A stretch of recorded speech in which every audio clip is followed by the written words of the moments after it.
Okay. Hi, everybody, and welcome to part one of our Vehicles for Change webinar series. Today's discussion is introducing you to Vehicles for Change and highlighting some of the elements that make FRCs incubators for innovation. Please note that you are all automatically placed in listening only mode. We have muted you so we can't see you or hear you, but we can definitely encourage you to use the chat function to submit any questions that you have during the presentation. I'll be monitoring that throughout the session, and there will be also a more structured question and answer session towards the end. Okay, so let's get started. We are going to give you a few little pointers about how GoToTraining works in case you haven't had any experience with that. So you will be able to do things like you'll have a toolbar on your right. If you find that your audio is coming in and out because maybe your internet connection isn't that great, you can always choose under the tab that says audio. You can always choose either your mic and speakers on your computer or your telephone. Telephone seems to be a little bit more reliable. You'll also see a chat function right here that will help us to keep track of the questions that you may have. So please feel free to submit that. We will answer your questions. Also, you're able to raise your hand. You see it looks like a little hand there.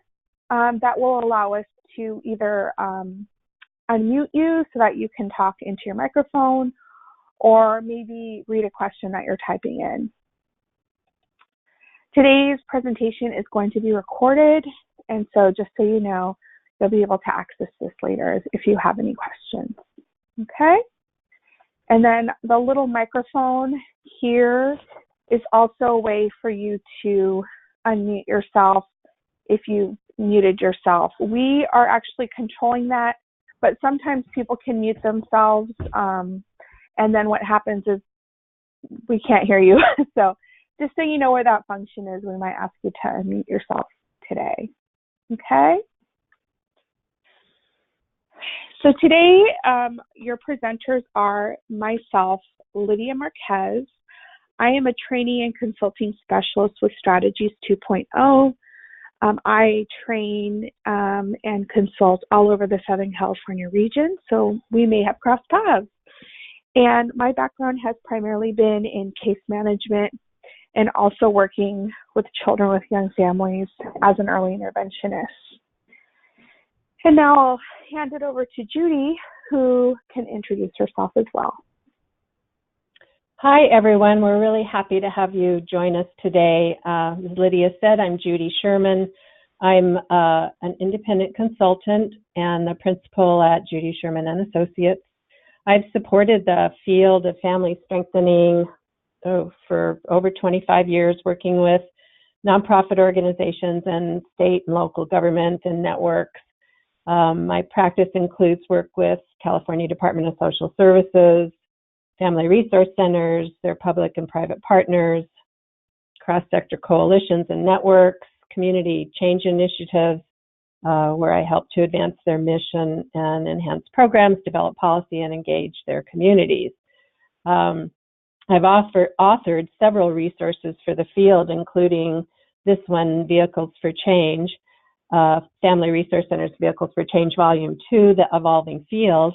I did this with my partner, Yvonne McQuaid, who is the First Five Director in Butte County, and was able to actually help me author this while she was doing that job as well. And I'm also the curator of a book called The Nice Guide, Nonprofits Integrating Community Engagement, which provides resources to integrate social service and social change efforts. And that is available on the Building Movement Project website. That's buildingmovement.org. You can go to the next slide, please, Lydia.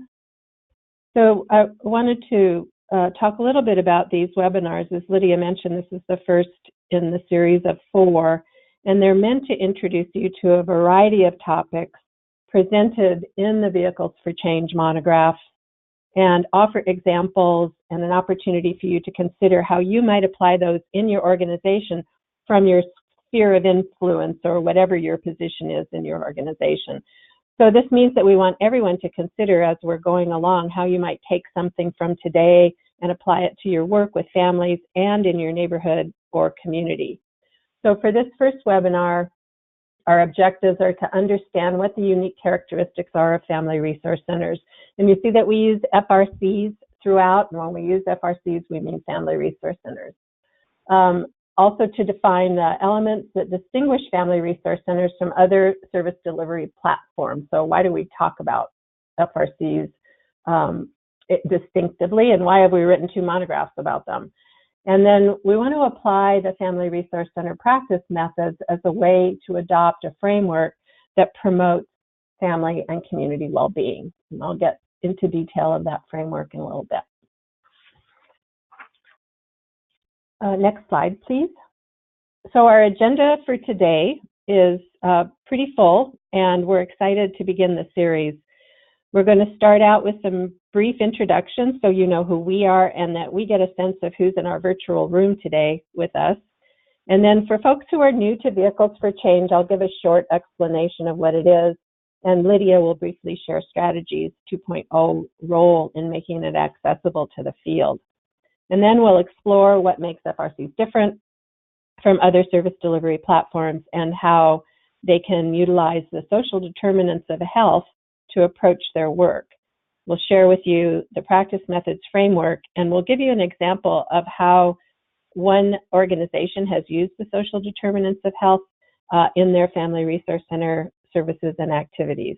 And then we'll have a chance to hear some questions from you, so we'll open it up to you in the end, and then we'll share some resources for further learning.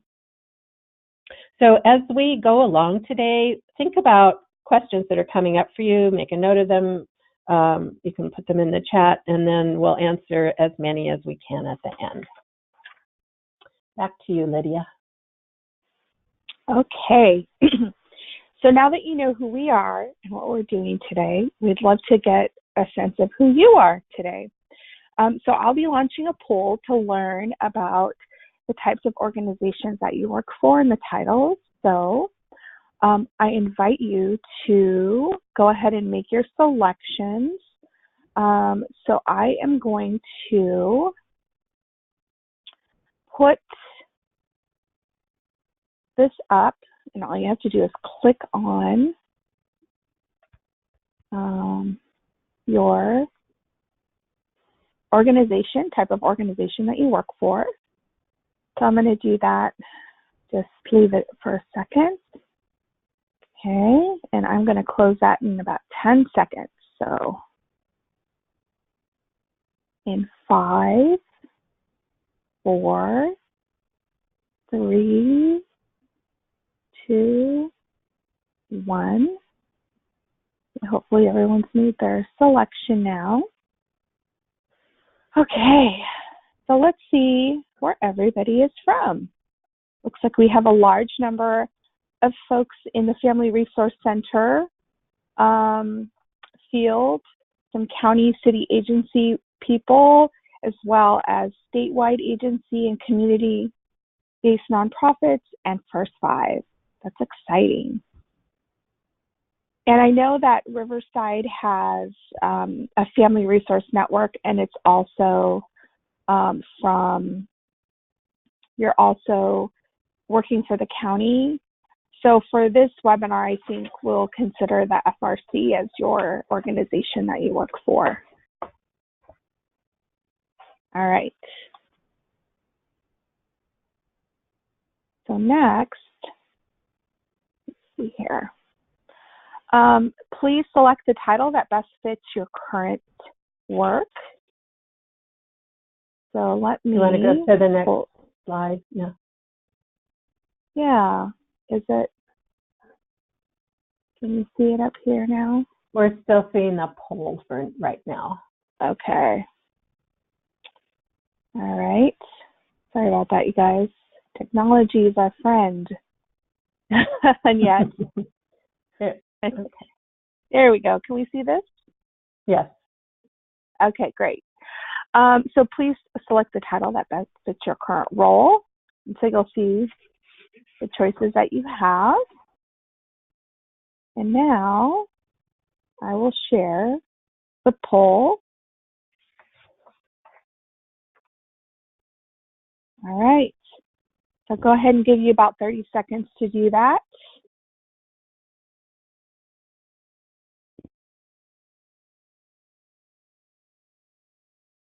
So if everyone just selects whatever's closest to what you do, we understand it's a little bit hard to capture everything that people do, and titles change and things like that, but just pick whatever fits closest to your role. So I will be closing this in 5 more seconds. So 5, 4, 3, 2, and 1. All right. And let's share that. So it looks like we have 39% organizational leadership, 45% are staff working with families. We have no constituents or board members here today, but we do have 16% capacity builders, so that's great. All right.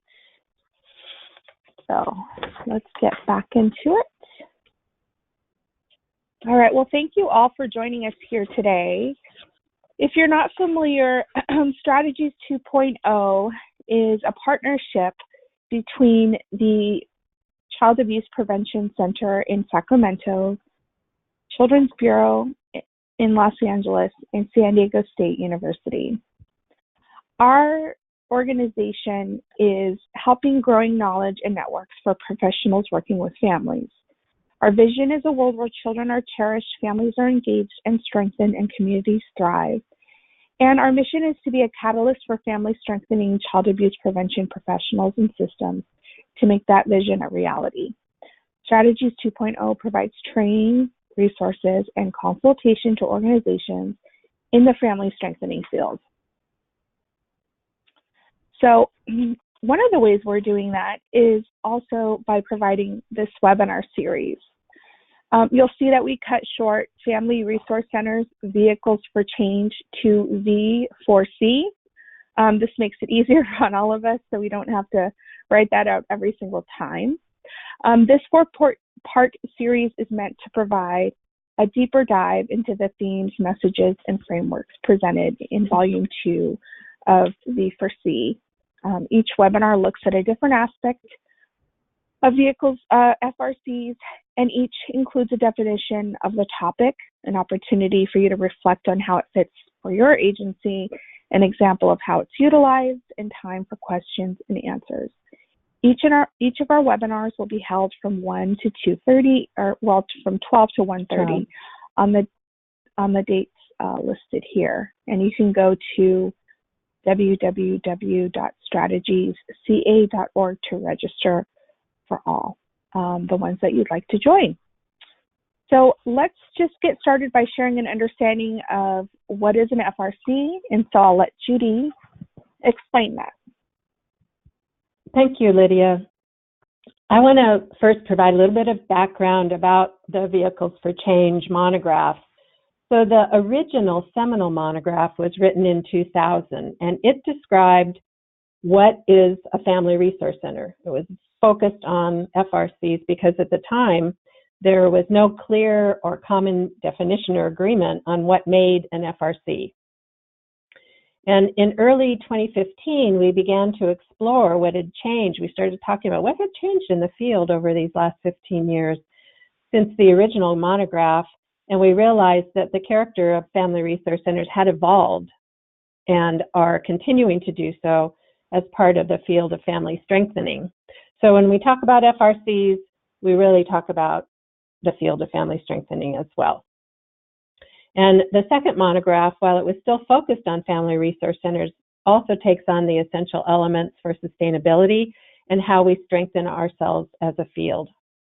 So we researched the elements of other fields. We took a look at public health and social work and psychology, and we aligned them with those that fit for family strengthening. So what are the elements of those that fit for family strengthening? And things came up like common purpose, values, practice methods, or the way we do our work, our leadership and our practitioners, like all of you in this virtual room, and professional development. So as we say in the preface of the volume 2, in the same way that a family needs a strong community in which to thrive, so do family resource centers need a healthy environment that ensures consistent practice, training, evaluation, funding, and policy development. So the second monograph it's not an operations manual, it's really a blueprint for this evolving field. And I know many of you are familiar with the original seminal monograph that was published in 2000, and the second volume was born from an interest to see how we've evolved since then and what shapes family resource centers. You can go to the next slide, please. So I'm going to just give you a real brief overview of what is the evolving field, and what you'll see here is kind of a comparison of volume 1 from 2000 to volume 2 to 2016. And the second monograph reflects voices from the field. We gathered information through focus groups and interviews and provided the source for the concepts, frameworks, and messages that are in volume 2. And I know some of you on this call were part of those focus groups. We also learned through that people did not want us to change volume 1. We originally had thought that we were going to revise it, and folks came into the focus groups holding it tightly and said, please do not change this. We still use it as a blueprint for our work as family resource centers. So that's how the concept of the second volume was born. So what you see on the screen is a kind of a simplified overview of our evolution. You can use the monographs for research and to fill in the blanks of some of these things, but today we'll go a little deeper into how the foundations have evolved and offer a way to look at our practice. Many of these in the 2 columns are not an either or, but an integration or continuation or evolution. So for example, the family support principles are not gone. They haven't been replaced by the protective factors, and they are still foundational to our work, but we refer to them a lot less than we used to. And of the 100 people that we talked to write the monograph, it came up one time. So they've become so embedded that we don't talk about them specifically, but we do work still following their direction. So for volume 1, the list of volume 1 are things that shape the early development of our field and help separate it from other service delivery platforms. And now there are other sectors that have adopted some language and approaches that are used in family strengthening, like strengths-based and embedded in the community, resilience, trauma-informed care, etc. So these foundations evolved from the family support principles to the protective factors, and we include the social determinants of health as the lens has expanded from looking at only individuals to also looking at what's happening in the communities in which people live. And this is becoming part of our common language. As we include values of inclusion, equity, equal access, and reciprocity, we do embed the social determinants of health, which we will review in some detail in a minute. And these things lead to civic engagement and to community development.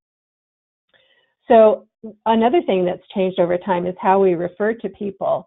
Back in the day, often people were referred to as our clients. And clients, again, evolved to identifying the people who are beneficiaries of service and participants in the family resource centers as participants or parents or residents, and even constituents in some cases. And by using this language, we make room to expand participation and share power. Programs and services have evolved. In the original monograph, there was a list of core and comprehensive services that were based on the core services were every FRC. Comprehensive services were for FRCs that were probably more mature, you might say. And we've evolved that to looking at what we do through the lens of this practice methods. And I will go a little more deeply into that in a little bit. There is a list of the activities that we aligned with the practice methods in the appendix of the Vehicles for Change monograph, and a description of the practice methods framework on page 27. If you have the monograph, or if you can access it, you can access it through the Strategies 2.0 website. I don't think we put it in as a handout, did we, Lydia? No, we did not. We could send that out afterwards, maybe as a link. Yeah. In the original monograph, we talked about community as a place for more services. And now we're looking forward to the community being a place of assets and also conditions that create barriers for families to thrive. We've moved the conversation from advocacy for the individual only to policy and issues advocacy. In the original monograph, we spoke about advocating for the individual, and now we move to thinking about advocacy as education and also policy and issue advocacy as part of the funding conversation. We've moved from programmatic assessment to include impact assessment, so evaluation to inform advocacy and tell the story. And we're really looking forward to evidence that tells us that family resource centers are changing conditions for families and communities as well. We're using key community level indicators like the addition of public institutions or safe places for families, or relationships with elected officials and law enforcement. And the last one, we've gone from program partners, from having organizations be our programmatic partners, to networks and coalitions that are working towards broader impact. So what is a family resource center? The monograph takes us back to the dual focus of family resource centers as sites of both service and social change. And these 5 elements listed here are updated from the original monograph that show the evolution of family resource centers in California. And interestingly, the whole volume 2 is about family resource centers in California. In volume 1, there was only one family resource center highlighted that was in California. So we've evolved to not only take the field, but represent the field. And since so many of you on the call are from family resource centers, I really hope that you can continue to see yourselves in what we're presenting here, and then let us know how helpful this was in building on what you already do. So some of the key changes from 2000 are that, as I mentioned, we focus on the community as more than just a place to find resources. We understand that strong families need strong communities, and that services alone cannot create long-lasting change, and that we need to include collaborative problem solving and a focus to help change the conditions in which people live. Constituent engagement is another key change, and the emphasis on parents as partners and contributors rather than only as beneficiaries of service. And then a shift from only the protective factors, and still moving towards including the lexicon of social determinants of health. You can find the deep description on page 7 in the monograph. So we want to think about, what is your lens? When we talked about the principles of family support, we focused again more on the individual, and we're not leaving this behind. I don't want to make it sound like we're changing our perspective. We're evolving to include 5 protective factors, and then again the social determinants of health. So as volume 1 emphasized the family support principles as fundamental to family strengthening work, they influenced how staff and organizations interacted with and served individuals and families, and they've left their legacy. We do that to this day. And while they're not as much in the forefront of the discussion, they have inspired a framework in which families and staff work together in relationships based on equality and respect. So while the family support principles are focused on how individuals and families are served within the context of that relationship between the worker, organization, and family, the 5 protective factors provide a common language and approach that's based on the understanding that children are more likely to thrive when their families have the support they need. The framework offers practical tools that can be integrated into programs, services, and activities to increase family strength, enhance child development, and reduce the likelihood of child abuse and neglect. They've been widely adopted across organizations and networks and systems and communities to shape practice and enhance referrals and resources. They can inform advocacy and community strengthening and civic engagement. So there is also an increasing awareness of the interplay between an individual's socioeconomic and environmental circumstances and their health. This is in large part due to a growing body of evidence that indicates that social, economic, and physical environments where people live, work, and learn, commonly referred to as the social determinants of health, heavily influence health outcomes. So understanding the social determinants of health, without a doubt, has to shift our lens from the individual to include the individual in their neighborhood and community. And when we focus on the individual, the mutual goal is to have access to resources or build capacity to thrive.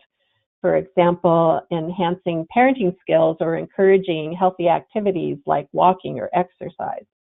But when we shift to the neighborhood lens, we look to the environment as a place to activate those tools that people have acquired.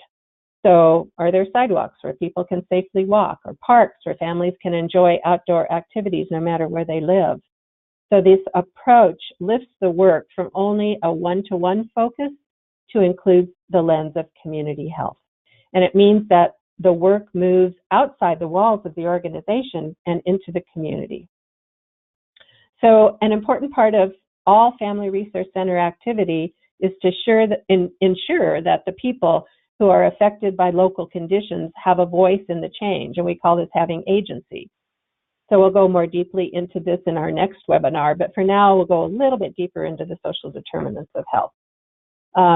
So it's kind of combining the two lenses, the individual and the environment, that distinguishes Family Resource Centers from other direct service agencies.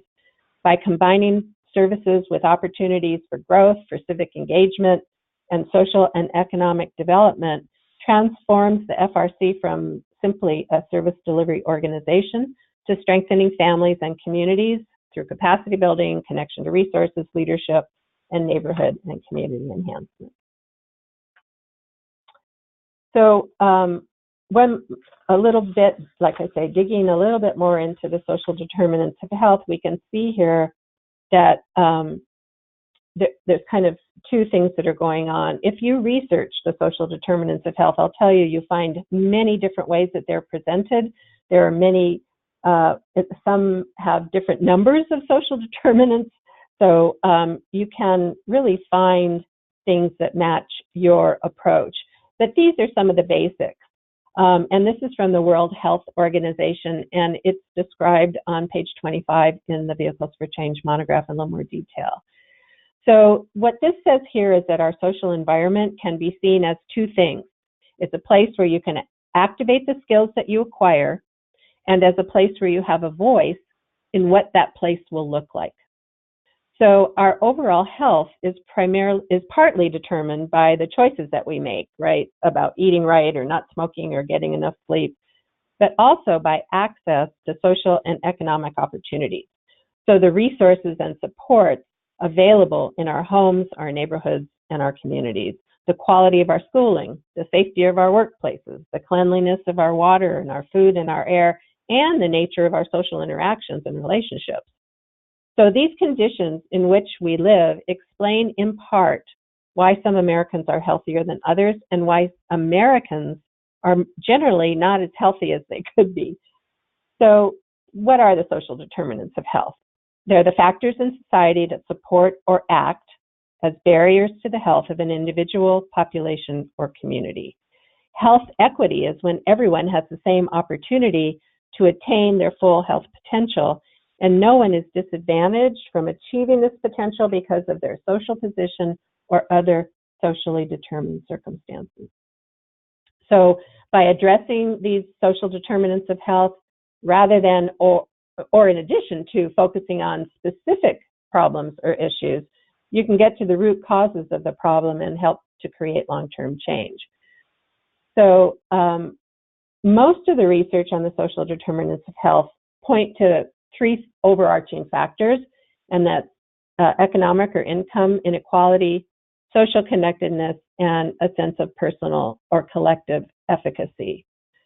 So in terms of income inequality, once a country has reached the point of development where most of their deaths don't come from infectious diseases like tuberculosis or cholera or malaria or even the flu, but from chronic diseases like heart disease and diabetes and cancer, then the economic and social equality within that society is a greater determinant of death rates and average lifespan than the country's position with regards to others. So the United States, for instance, lags behind Japan and Sweden and Canada and many other less affluent countries in the life expectancy of its citizens. And the difference seems to be the size of the gap between the most and least affluent segments of our society. So social connectedness, it's core to what we do in family resource centers, and many studies indicate that belonging, whether it's to a large extended family, a network of friends, a social or volunteer organization, or a faith community, is related to longer life and better health. So belonging is related to longer life and better health, as well as to community participation. And then a sense of personal or collective efficacy refers to people's sense of control over their lives. So people who have a higher sense or stronger history of efficacy tend to live longer, maintain better health, and participate more vigorously in civic life. So there's three major ways in which the social determinants may affect specific populations. These concepts may not be new to you, but we are kind of considering these as levers, as points of intervention that can be used to address those social determinants and lessen their effects, or lessen their negative effects and increase their positive effects. So the first one is differences in exposure. This is the context for certain population groups because of economics, geography, or other factors may be more likely than others to encounter particular health risks. So people in poverty, for example, are likely to be exposed to higher levels of stress, economic uncertainty, and unhealthy conditions than their wealthier citizens. So think about what happened in Flint, Michigan. Many of you, I'm sure, know that the drinking water was contaminated, and people with more resources could afford to buy bottled water, whereas those who were living on the margins had to make sure they were boiling water to avoid disease and pollutants, and even then couldn't be sure if their water was safe. The next one is differences in vulnerability. So because of poverty, exposure to stress and uncertainty or other factors, those same population groups might find themselves more vulnerable than others to health problems. So the inability to pay for regular health care or medical treatment increases the possibility of chronic illness. So in Flint, for example, poor nutrition as a result of poverty could increase the vulnerability to waterborne disease. And then the last one is differences in consequences. So differences in wealth, social standing, connectedness, and other factors can lead to very different outcomes where health issues are concerned. So for families with means, a minor health problem, missing a few days of work, paying a modest sum for treatment, might just be an annoyance. But for a poor family, it could be the difference between a roof over their heads and homelessness, or between children attending school or having to drop out and go to work. So discrimination, high levels of stress, employment conditions, and other factors can result in disparities in health and in healthcare among groups. So it's important to always look at the social factors that play a role in community issues. And we know, as I've said, and I say a lot, that services alone can't change the conditions that people live in.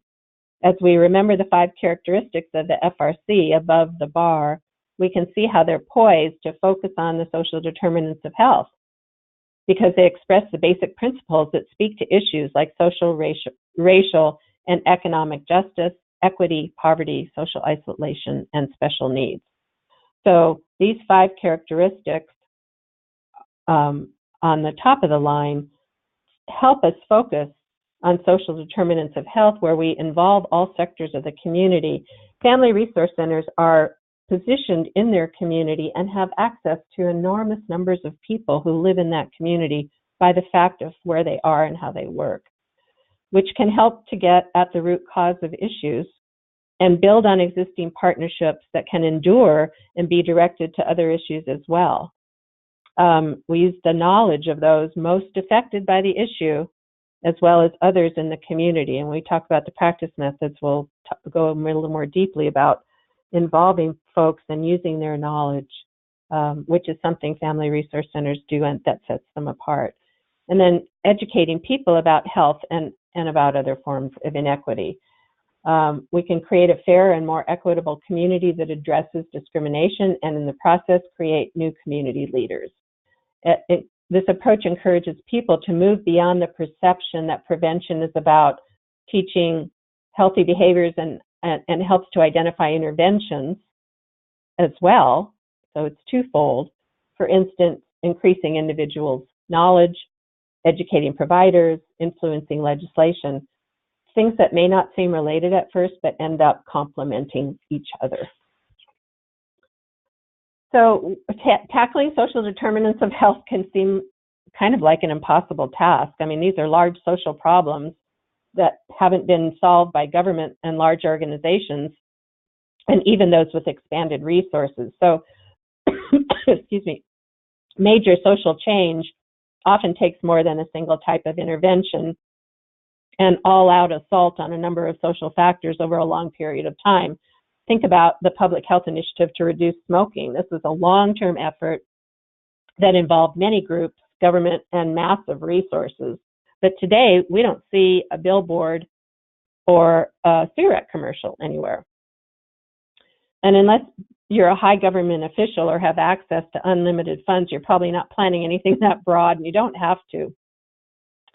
So rather than trying to concentrate on huge issues, you can intervene in the environmental and policy conditions that reflect social determinants that can more easily affect differences in exposure, vulnerability, and consequences of those who live in the neighborhood of your FRC or community. Excuse me for a moment.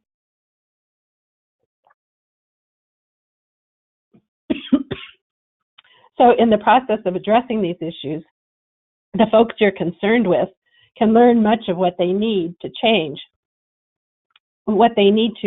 their position in society and introduce opportunities for reciprocity in the process. So the list here on this slide are all ways to discover what it is that's important to people and creates pressure for change. And I'm sure some of you are doing some of these things, and we're going to ask you in a minute to let us know. So while going along this path, you're learning together and finding opportunities to fully engage families and residents to promote well-being and optimal development.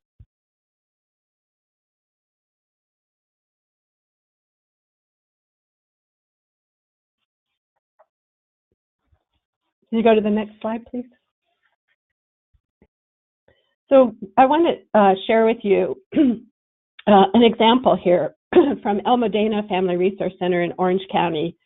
It provides a real example of an organization that addresses both the interests and needs of individuals as well as those of the neighborhood in which they live.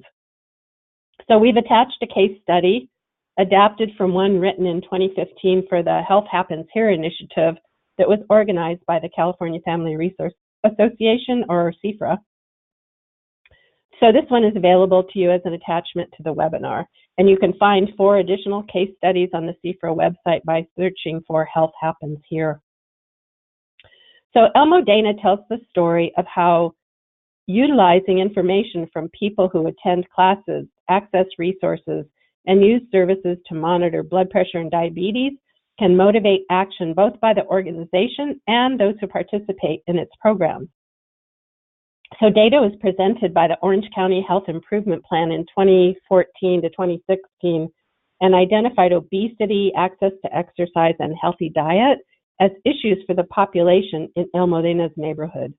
With this information, the El Modena FRC set out to coalesce a group of parent leaders from a walking club that had formed to address these issues of obesity and diabetes, as well as to increase their social connections into the Community Engagement Advisory Committee.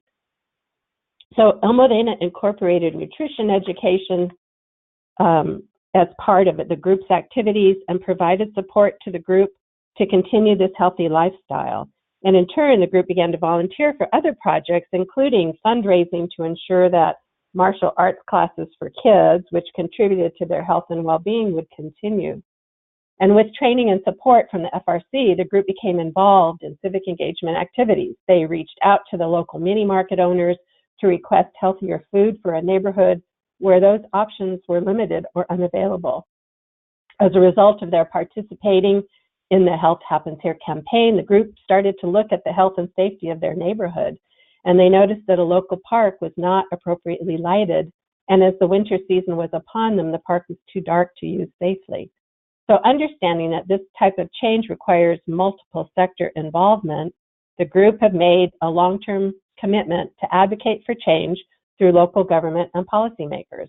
This type of action can ensure not only the neighborhood safety, but also demonstrates how individuals gain a sense of self-efficacy, which in itself is one of the primary determinants of health.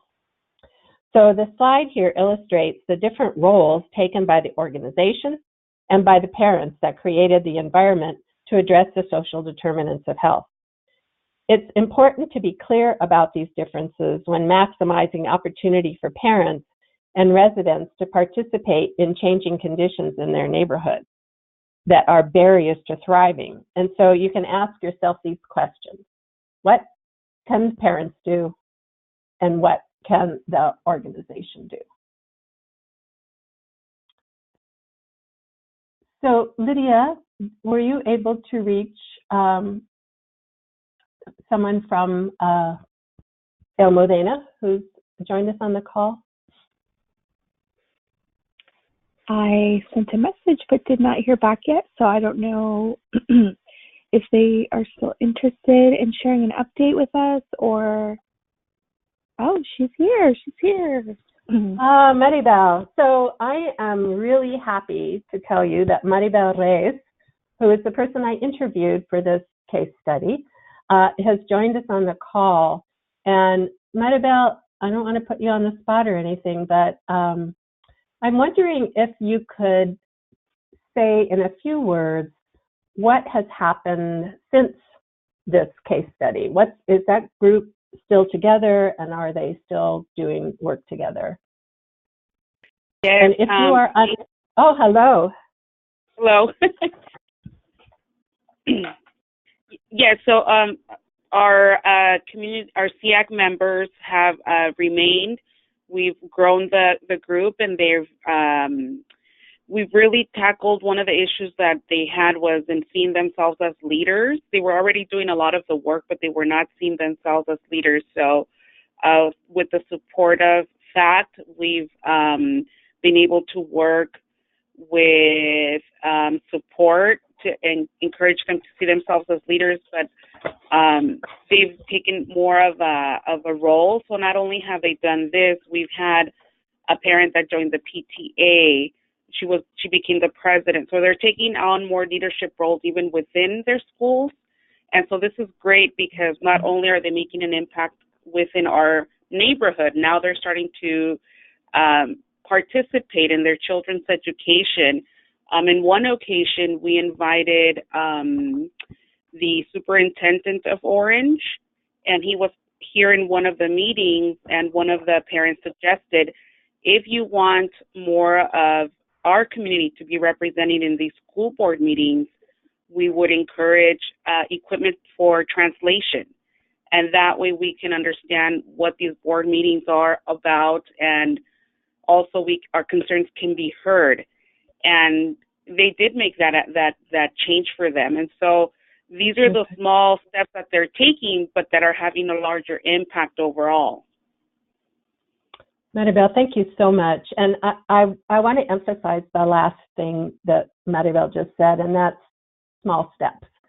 As I said when I was talking about the social determinants of health, it looks like a big mouthful, and I'm working with a community group in my county about on some issues like this, and we found we had to say, what are we capable of doing, and how do we sort of slice and dice some of these issues so that we can make small but significant shifts that actually end up making a big difference, as in the story that you just heard from Maribel. So we're going to move on now, but I think at the end, if anybody has questions for Maribel, maybe you would be willing to join us back into the Q&A to see if we can help with, if we can answer folks' questions, if anybody has them for you. So thank you again. I'm so grateful for your willingness to join us. And Lydia, I'll turn this one over to you. Great, thank you, Judy. So let's take a moment to learn about the activities that happen in your organizations. We'd love for you to add to the conversation by typing into the chat box.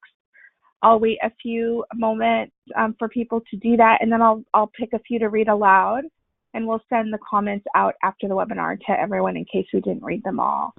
So our reflection is, what kind of activities happen in your organization that address social determinants of health? So we just talked about that.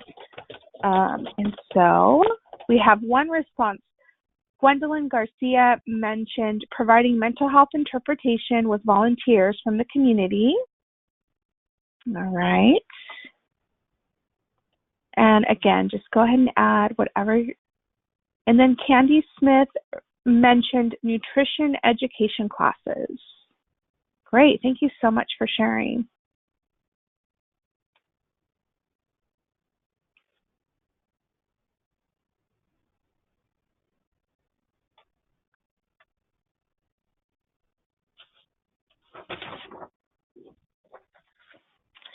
And then Annabella had written health resource fairs with a variety of screenings on site. Sherry Lanson shares health and wellness grants with walking clubs, gardening club, and nutrition education at school. Primitiva Hernandez says established a parent advisory committee.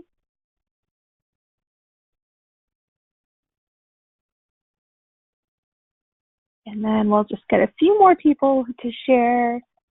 And then Christy Yorty says offers health trainings for child care providers. Lori says empowering people, parent education. Jennifer Rangel, parent cafes and formatora activities. And Sitlali says, Esquivel says support for parents struggling with children and mobile devices. So lots of great things happening here today. Yeah, lots of great activity. Thank you all for sharing. I think learning from one another, and what you're doing makes it real and accessible as well.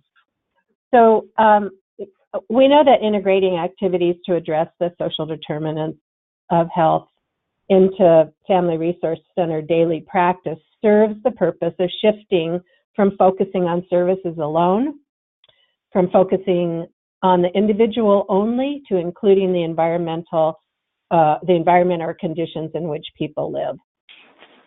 So the original monograph, as I mentioned earlier, provided a list of core and comprehensive services. They're the same services that we have listed in the appendix in the Vehicles for Change, but we organized them. We took them out of a list and categorized them by the scope of family resource centers. So the approach established the way we conduct our work today, driven by community and responsive to interests, abilities, and composition. As the field has matured, Family Resource Center practice has sharpened to become a systematic process of problem solving while reflecting core values and working in partnership with families, other organizations, and other partners. So in this framework, it becomes clear that residents build and use the skills that they develop to improve their lives and then transform the landscape in which they live. So the shift from finding the approach solely through the lens of services opens new opportunities for us and creates a pathway for constituent engagement. So categorizing activities in this way encourages organizations to assess where activities and services that they are conducting fall in the framework and to evaluate progress in each one of the areas. So this is described on page 27 in the monograph and in Appendix 2. So you can go to the next slide, please. So we can apply the El Modena example to the practice methods. Individuals accessed well-being services and growth and development through access to resources for health issues of obesity and diabetes, and classes on nutrition, healthy pregnancy, and birth, to blood pressure monitoring and diabetes care for seniors and the walking club. As the group grew to become the Community Engagement Advisory Committee, with the training and support from the Family Resource Center, they began to organize as volunteers, advocating for healthy food options and then for a safe park in their neighborhood. And now they are participating in the PTA and giving direction to the superintendent through requests to change the environment of the meeting so people can fully participate. So when you read the case study, you'll find other examples about how El Modena's activities map to the 4 practice methods. So these examples of services and activities that are listed here on the screen are probably very familiar to you. And, you know, sometimes maybe one slips into another category. It's almost a science, but not quite. And there's a list, as I said, in the appendix of the monograph. But organized in this way creates an invitation to residents to participate in the organization and in the neighborhood. So once again, we would like you to take a moment to reflect. I'm going to turn over to Lydia to manage this poll for us. Okay, another poll, everybody. We'd love to hear your thoughts about what you're doing. Choose two practice methods that best reflect the majority of activities, programs, and services in your organization. So go ahead and vote. We'll have you take a few more seconds to do that. Okay. I will close this in about 5 more seconds. So 5, 4, 3, 2, and 1. Okay.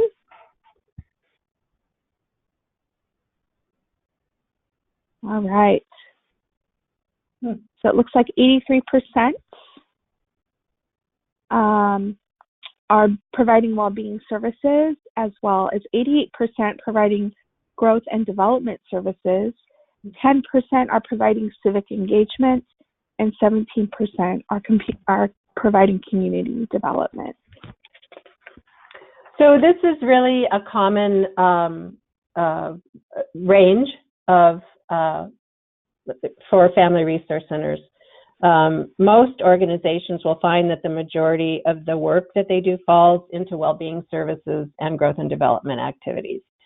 So when you map your activities to the practice methods, you want to start thinking about, is there a pathway for families to move from services to civic engagement and leadership or participation in community development and activities?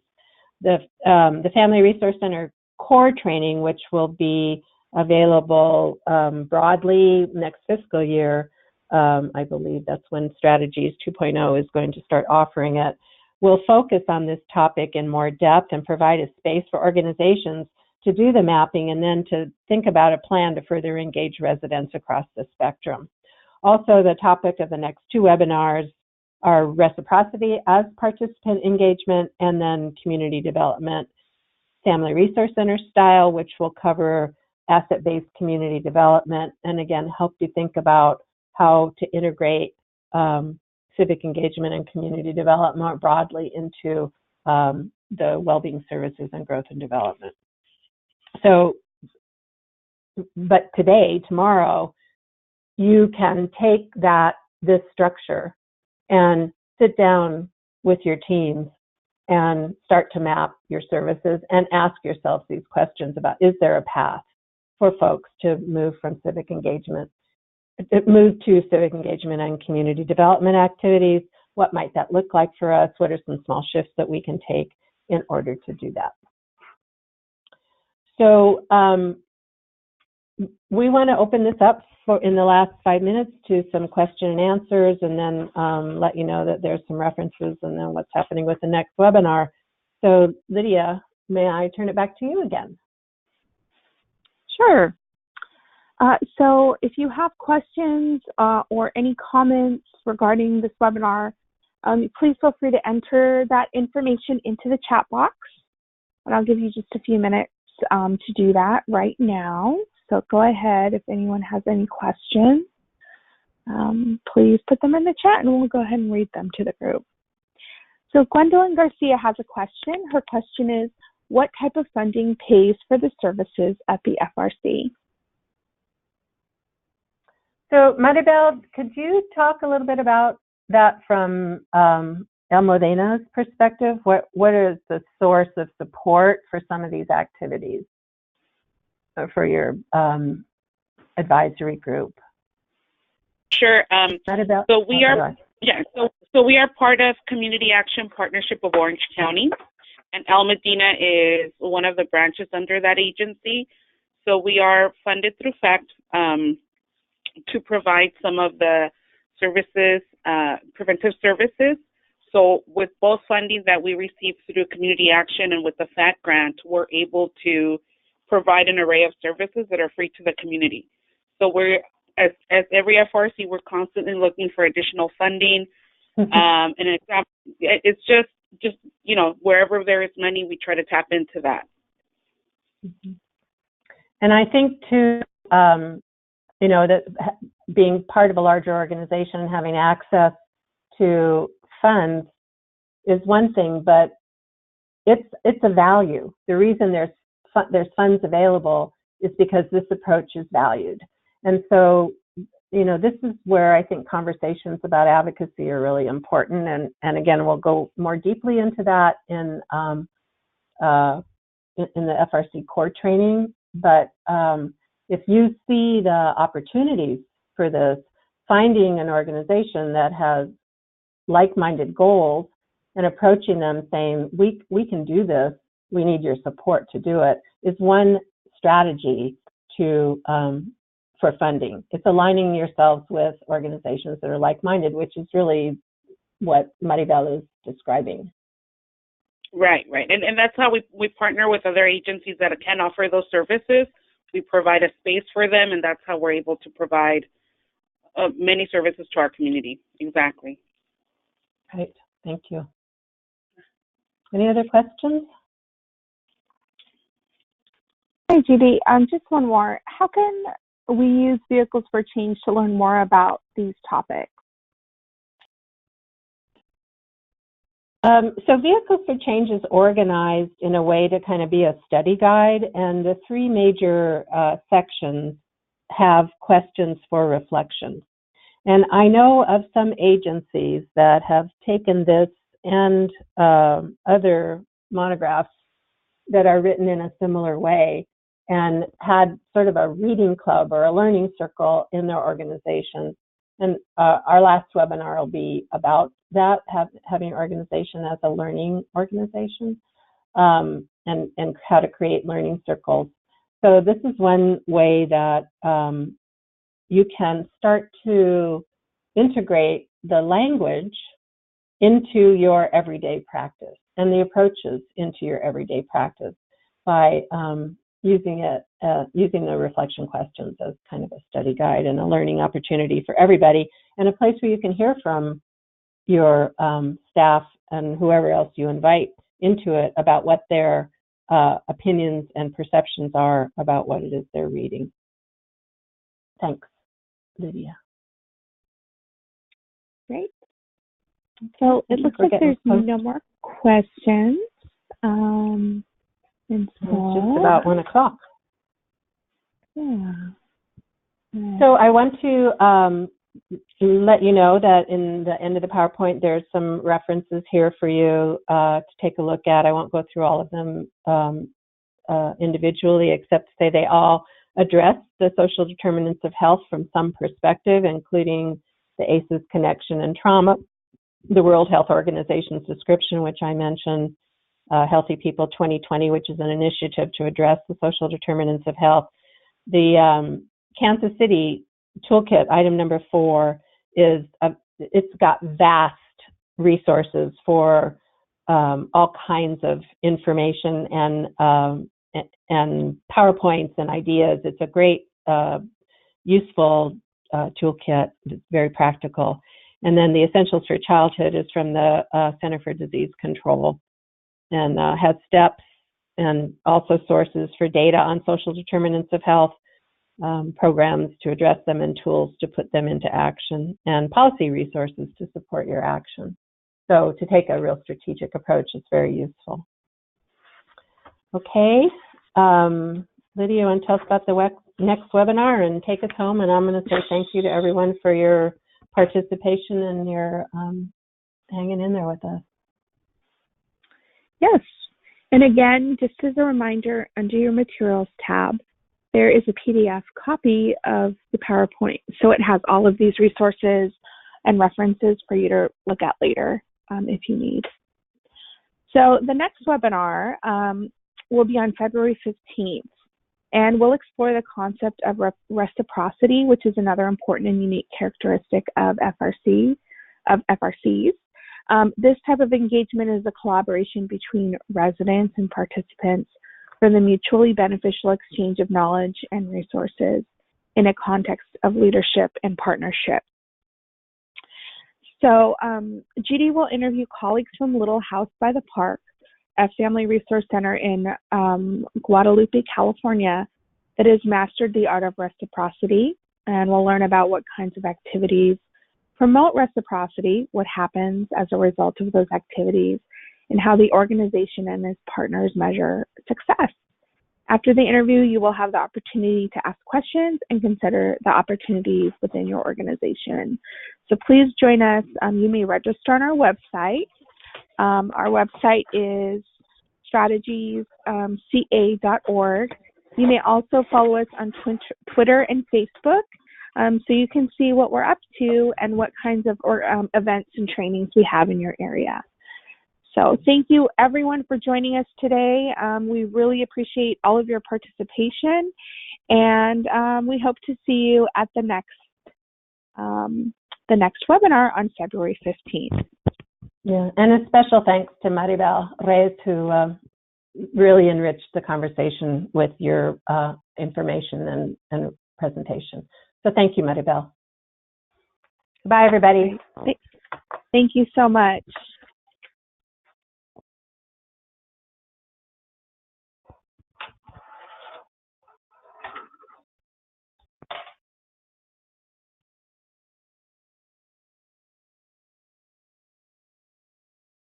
Lydia, do we stay on?